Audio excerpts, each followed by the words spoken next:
নিজের উপরে যে ওয়াজ যায় সে ওয়াজকে শুনতে চায় না, অন্যের উপরে যে ওয়াজ যায় সে ওয়াজ শুনলে মারহাবা সুবহানাল্লাহ অনেক জোরে জোরে হয়। কিন্তু যখন নিজের উপরে ওয়াজ চলে আসে তখন আর হুজুরের ওয়াজ আর ভালো লাগে না।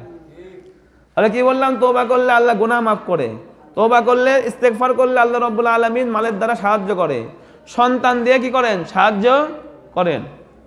ওয়া জাআল লাকুম জান্নাত, এবং আল্লাহ রাব্বুল আলামিন তওবা ইস্তেগফার করলে আপনার জন্য বাগ নির্মাণ করে দেবেন।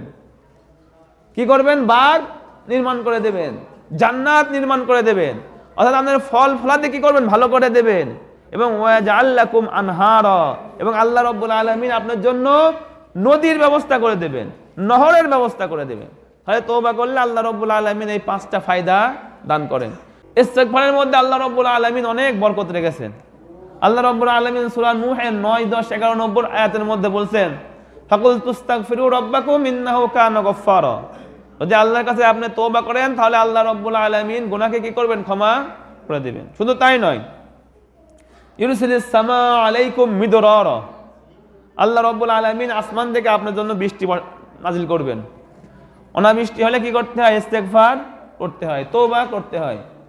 তাহলে তওবা করলে কয়টা ফায়দা বলেন, ফাকুল তুস্তাগফিরু রাব্বাকুম ইন্নাহু কানা গফফারা, তওবা ইস্তেগফার করলে আল্লাহ রাব্বুল আলামিন ক্ষমা করবেন। 1, ইউরসিলিস সামা আলাইকুম মিদরারা, আসমান থেকে বৃষ্টি বর্ষণ হবে। 2, ওয়ায়ুমদিদকুম বিআমওয়ালিন, আল্লাহ রাব্বুল আলামিন মালের দ্বারা সহযোগিতা করবেন। 3, ওয়া বানিন, সন্তান সন্ততি দিয়ে সহযোগিতা করবেন। এখানে একটা পয়েন্ট, আল্লাহ রাব্বুল আলামিনের সাহায্যের মধ্যে সন্তান আছে, সন্তান সন্ততি দিয়ে, সন্তান সন্ততি বেশি হওয়া মানে কি, আল্লাহ রাব্বুল আলামিনের সহযোগিতা আসা। আল্লাহ রাব্বুল আলামিন সূরা বানি ইসরাঈলের মধ্যে বলছেন, ওয়ামদাদনাকুম বিআমওয়ালিন ওয়া বানিনা ওয়া আকসারাকুম নাফিরা, আল্লাহ রাব্বুল আলামিন বনি ইসরাঈলকে সন্তান সন্ততি দ্বারা কি করেছিলেন, সহযোগিতা করেছিলেন। এখানে বলছেন ওয়ায়ুমদিদকুম বিআমওয়ালিন ওয়া বানিনা, যদি তোমরা ইস্তেগফার করো তাহলে আমি তোমাদেরকে মাল দ্বারা সহযোগিতা করব।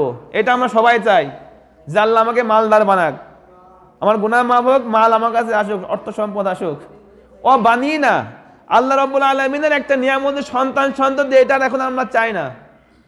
কারণ এখন আমাদের পশ্চিমা কালচারের পিছনে পড়ে আমাদের দেশেরও বিভিন্ন বুদ্ধিজীবীরা আমাদের মাথাকে এমনভাবে ট্রেন করে দিয়েছে, এমনভাবে শিখিয়ে দিয়েছে, এখন আমাদের কাছে মনে হয় বেশি সন্তান নেওয়া মানে এটা ঝামেলার বিষয়। সন্তান 2টার বেশি না, একটা হইলেই ভালো হয়। কিন্তু আল্লাহ বলছেন না, সন্তান বেশি হওয়া মানে কি আল্লাহ রাব্বুল আলামিনের সাহায্য, কিন্তু আমরা এই সাহায্য আর নিতে রাজি না। আমাদের মাথার মধ্যে ব্রেন ঢোকাইছে কারা, পশ্চিমারা, আর আমাদের মাথা এটা কি করেছে, গ্রহণ করে নিয়েছে।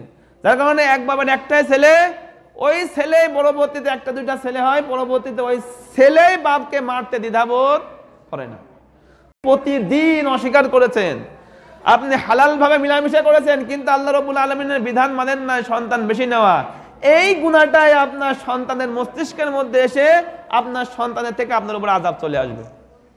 কথা কি বোঝা গেছে? এটা কিন্তু খুব ইম্পর্টেন্ট কথা, যেটা দরকারি ওয়াজ। ওয়াজ তো অনেক রকম হয়, কিন্তু এসব ওয়াজ শুনতে আমরা আর কিনা রাজি।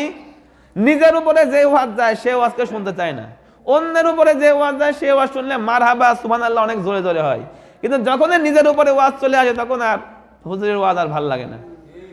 তাহলে কি বললাম, তওবা করলে আল্লাহ গুনাহ মাফ করে, তওবা করলে ইস্তেগফার করলে আল্লাহ রাব্বুল আলামিন মালের দ্বারা সাহায্য করে, সন্তান দিয়ে কি করেন, সাহায্য করেন। ওয়া জাআল লাকুম জান্নাত, এবং আল্লাহ রাব্বুল আলামিন তওবা ইস্তেগফার করলে আপনার জন্য বাগ নির্মাণ করে দেবেন। কি করবেন, বাগ নির্মাণ করে দেবেন, জান্নাত নির্মাণ করে দেবেন, অর্থাৎ আপনার ফল ফলাতে কি করবেন, ভালো করে দেবেন। এবং ওয়া জাআল লাকুম আনহারা, এবং আল্লাহ রাব্বুল আলামিন আপনার জন্য নদীর ব্যবস্থা করে দেবেন, নহরের ব্যবস্থা করে দেবেন। তাহলে তওবা করলে আল্লাহ রাব্বুল আলামিন এই 5টা ফায়দা দান করেন।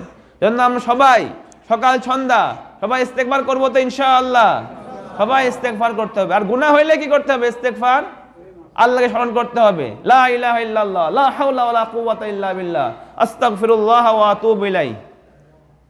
এই ধরনের ইস্তেগফার গুনাহ হইলে আমাদের করতে হবে। করবেন তো সবাই ইনশাআল্লাহ। আল্লাহ রাব্বুল আলামিন প্রথমে বলেছেন তোমরা কল্যাণের দিকে ধাবিত হও, আল্লাহ রাব্বুল আলামিনের ক্ষমার দিকে ধাবিত হও। তারপরে মুত্তাকিনের কয়েকটা সিফাত বলেছেন, আল্লাহ বলেছেন যে সমস্ত ব্যক্তি এই সিফাতগুলো, এই গুণগুলো নিজের মধ্যে রাখবে, গুণগুলো একবার আমরা ঝালিয়ে নিই। প্রথমে সচ্ছল অবস্থায় দান করা এবং অসচ্ছল অবস্থায় দান করা, এবং রাগকে কন্ট্রোল করা।